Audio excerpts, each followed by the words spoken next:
আসসালামু আলাইকুম। Three skill বিডিতে সাধারণ জ্ঞানের ক্লাসে সবাইকে স্বাগতম। হয়তো বোর্ডের লেখা দেখেই আপনারা বুঝতে পেরেছেন আজকের ক্লাস কি, টপিকটা কি। তো আজকের টপিক হলো রাজশাহী বিভাগের জেলাসমূহ। আমরা অনেকেই আছি যারা রাজশাহী বিভাগের বা জেলাগুলো, যে কোনো বিভাগের জেলা মুখস্থ বা মনে রাখা খুব কঠিন হয়ে যায়। এতগুলো 64 জেলা আমরা কিভাবে মনে রাখবো? আমরা যদি ছোট ছোট ট্রিক ফলো করি, আহ, ছোট ছোট একটা মানে ছন্দ বা যে কোনো ট্রিকের মাধ্যমে আমরা জেলাগুলো মুখস্থ করি, তাহলে কিন্তু আমরা সেগুলো ভুলবো না। দেখা যায় যে অনেক কষ্ট করে যদি আমরা জেলাগুলো মুখস্থ করি, তাহলে কিন্তু আমরা একটা সময় ওটা ভুলে যাই। কিন্তু আমরা যদি ছোট ছোট ট্রিক ফলো করি, যে কিভাবে একটা ছন্দ পড়লাম, ওই ছন্দের মাধ্যমে কিন্তু আমরা জেলাগুলো মুখস্থ বা মনে রাখতে পারি। তো চলুন দেখা যাক কিভাবে আমরা রাজশাহী বিভাগের জেলাসমূহ মনে রাখব। আমরা আজ খুবই সহজ এবং ছোট্ট ছন্দের মাধ্যমে শেখাবো যে এই জেলাসমূহ কিন্তু জেলার নাম এভাবেও মনে রাখা যায়। তো চলুন দেখা যাক। এখানে আমি একটা বাক্য লিখি।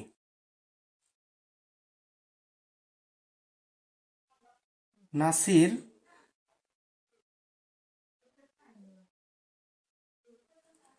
চাপাবাজ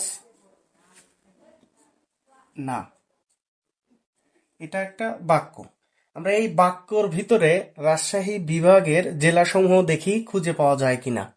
তো চলুন দেখা যাক। প্রথমে যেটা আছে না, নাতে নাটোর।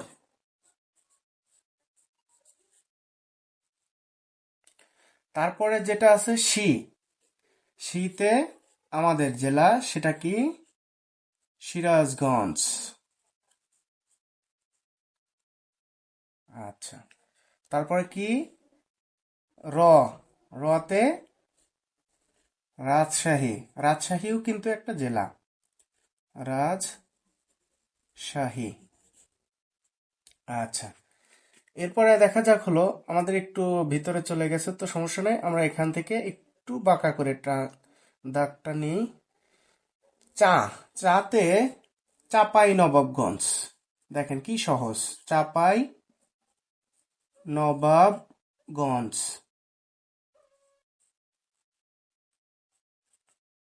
আচ্ছা, তারপরে পা, পয়াকারে পা।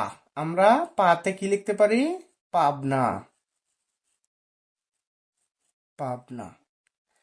ব, এখানে বয়াকের বা আছে, কিন্তু আমরা কি লিখবো? ব। বতে আমাদের জেলা কি আছে? বগুড়া। আর জতে জয়পুরহাট, জয়পুরহাট, জয়পুরহাট। আচ্ছা, আমরা এটা একটু সরায় লিখি। না, দেখেন এই নতে কি আছে? খুবই সহজ, সেটা কি? নওগাঁ। নওগাঁ জেলা। তো দেখুন আমরা কত সহজে মনে রাখলাম। নাসির চাপাবাজ না, এই নাতে নাটোর, শীতে সিরাজগঞ্জ, রতে রাজশাহী, চাতে চাঁপাইনবাবগঞ্জ, পাতে পাবনা, বতে বগুড়া, জতে জয়পুরহাট এবং নাতে নওগাঁ। দেখেন কত সহজ এবং কত ইজি। তো যারা জেলাগুলো মুখস্থ করতে সমস্যা, তারা এই ট্রিকটা ফলো করলে আমার মনে হয় না সে এই জেলাগুলোর নাম ভুলে যাবে, খুব সহজেই মনে রাখতে পারবে। যদি ভিডিওটি ভালো লাগে অবশ্যই শেয়ার করবেন, এবং এমন ভিডিও পেতে বা ভিডিওটি কেমন হলো আপনার মন্তব্য কমেন্ট বক্সে বা কমেন্টে লিখে জানাবেন আমাদের। সবাইকে ধন্যবাদ সম্পূর্ণ ভিডিওটি দেখার জন্য।